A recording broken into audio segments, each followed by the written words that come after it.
Hello everyone, আশা করি সকলে খুব ভালো আছো। আমিও খুব ভালো আছি। আমার চ্যানেলের নতুন একটি ব্লগে তোমাদের অনেক অনেক স্বাগত। তো সকালবেলা ঘুম থেকে উঠে ফ্রেশ হয়ে বাইরে গিয়ে দেখি আকাশটা একদম মেঘলা করে রয়েছে। তারপরে ঘরে গিয়ে এক কাপ গরম গরম চা খাচ্ছিলাম, সেই সময় দেখি প্রজাপতিটা ঘরের ভিতর ঢুকলো। ও বেরোনোর পথ পাচ্ছিল না বলে এরকম ছটফট করছিল। আর হ্যাঁ, ওর কিন্তু পাখাটা চলছিল বলে কোনো রকম ক্ষতি হয়নি।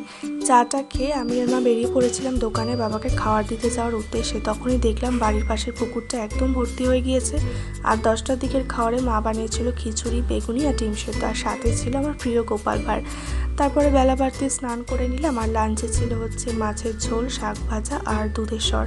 দুধের সরটা খেতে কার কার ভালো লাগে আমাকে জানিও, আমার কিন্তু খুব ভালো লাগে।